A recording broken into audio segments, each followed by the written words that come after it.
Lotus here, welcome back to another video. This is going to be another episode of my GT6 Project Drifting series, and in this episode we have the Lotus Carlton. Somebody in my last video said that they've gotten one of these and they kept it like stock and they still managed to drift it, and you guys probably already know that I really love cars that you can start drifting in them when they're, you know, like completely stock. That's just something really cool to start an actual drift car on. So I decided to go for it. I decided to go with the Lotus Carlton. It's not necessarily a really nice car, so me thinking about it now, I don't know exactly what sort of things I can put on this to actually make it look nicer. And I know for a fact you obviously can't put any custom parts because this is, or not custom parts, but like aero kits, because this is a standard car. So I guess you can mess around with a wing if you really want to, but it just looks awful, and I'm not gonna do that.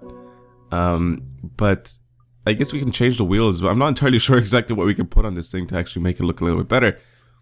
Because like I said, it is one of those cars that you don't know what to do to it to actually make it look a little bit better. So it's, I don't know what wheels to put on this thing, because it's not really a great looking car. I like it because it's cool and it's like really rare. Probably some multi-spoke wheels, I don't even know. I honestly don't know what wheels to put on this thing. I actually really like these on it. They just make it look more like a racing car. That's the only reason why I like these. I don't honestly know what wheels to put on this to actually make it look more like a drift car, but let's just move on down through the list and see if we can get anything. I think that the size is perfect, just 1 inch higher than the standard, than the originals. I might just go with those multi-spoke wheels. Maybe some Ozus.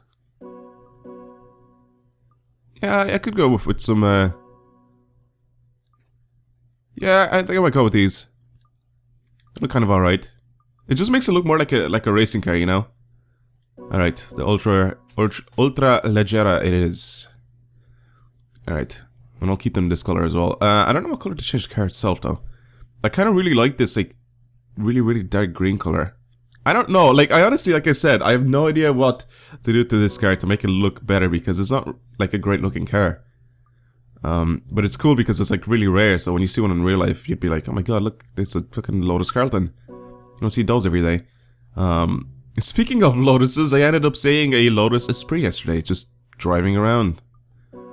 I really just went to the shops to get some sweets, and then she just drove in and parked in the parking garage there, and I was like, holy shit, look at that thing. That is like probably the very first Lotus Esprit I've ever seen in my entire life. It was actually in really good condition. It was white. But yeah, it was pretty cool. Anyway, what should I change the body color to? I don't want to change it into a bright color because I think really dark colors suit this thing. Oh god, that's awful. Yeah, something dark. Something really dark, because I really like the green paint job on it. So I already have the color that's already on it, which is called Imperial Green Metallic. Oh shit, I like this. Nah, that doesn't look that good. This is metallic green though. Phoenix Shelb? Nah. Hot chocolate. Red mica. Ooh, we can go with a little bit of red. Some dark red. I have no idea, to be completely honest. You guys could obviously just make your car look the way you guys want to. I'll go with red, because I kinda like the way it looks. So yeah. There we go, red and black. Yeah, that looks alright. I'll keep that. Alright, let's go and start upgrading this thing.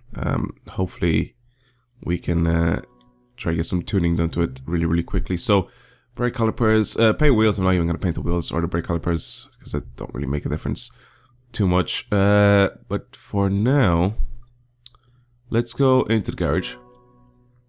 And let's go purchase everything and tune it as well. So, go with some...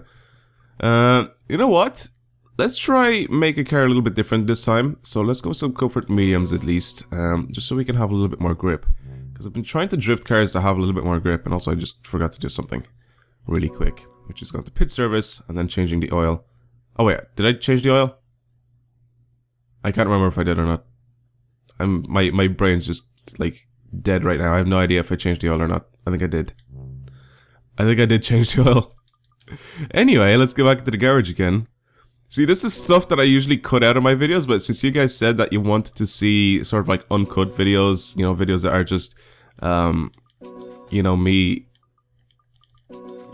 tuning the car and pretty much showing you guys everything that goes on in the video. I was like, okay, I'll do it. But this is like usually like just stuff that I end up cutting out of the video and I edit it down. But people seem to like this, so I'll keep this setup.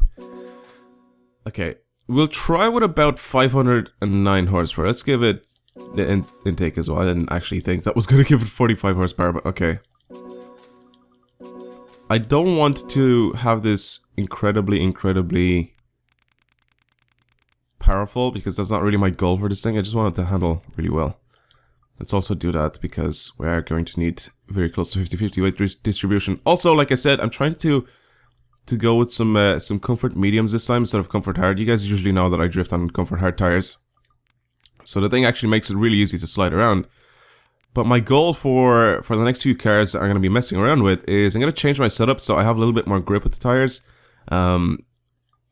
Most of the time when I drifted on comfort hard, I sort of like very easily just go around the track and basically slide it like it's on ice. So changing the tires a little bit will definitely give me a little bit more of a challenge, if you guys know what I mean. So anyway, let's mess around with the camber, and then we're gonna have to, yeah, I know for a fact we're gonna have to come back and mess around with the settings again. Hopefully we do not have to come back, but if we do, then I know what to change. So sensitivity, bring this, oh shit, bring this all the way down and bring this up to about 45% or whatever, 45. And I think we're done for the setup right now. So let's head out onto the track itself. Actually, let me see what it looks like once it's a little bit lowered. Oh, I like that. That looks pretty good. Yeah, that looks pretty good. Right, let's go onto the track. We're gonna go on Suzuka this time, since the last time we went on Tsukuba. Let's try out some Suzuka, which is here. Alright, cool. This was a little bit easier than Tsukuba to drift around in, except this one is, you know, you like sort of constantly have to keep it drifting because it's very easy to do it. So, I mean, like, you don't really have a choice to stop this from drifting, because like every single bend on this track is so very easy to go around. So like I said, you sort of don't have a choice but to actually do like a full lap drift all the time when you're driving around this, up until you get to obviously the long straight that's there. But you know, you guys know what I mean. Right, anyway, let's give this a go.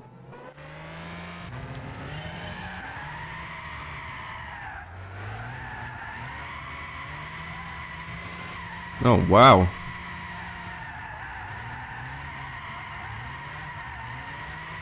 I like the grippier tires though. I really like that.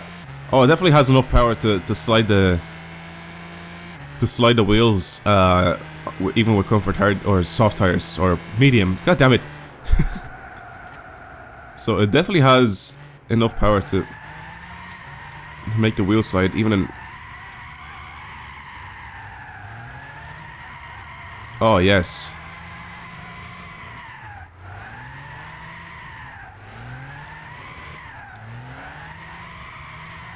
Oh, this is good.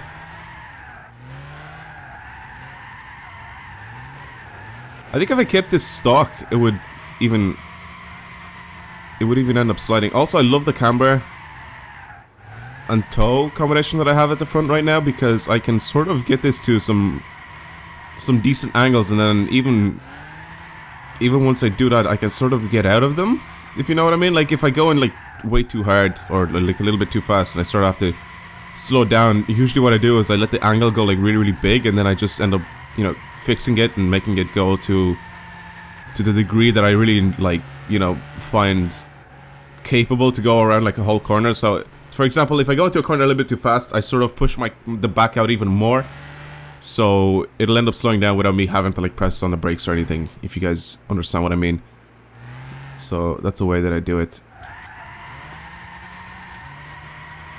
So like, watch this, right? Nah, never mind. I wasn't going fast enough anyway. And I fucked it up anyway because I just kept that same angle. God damn it. Famous last words are usually watch this. This is good. I like this. I think one thing that I'd change on this thing is probably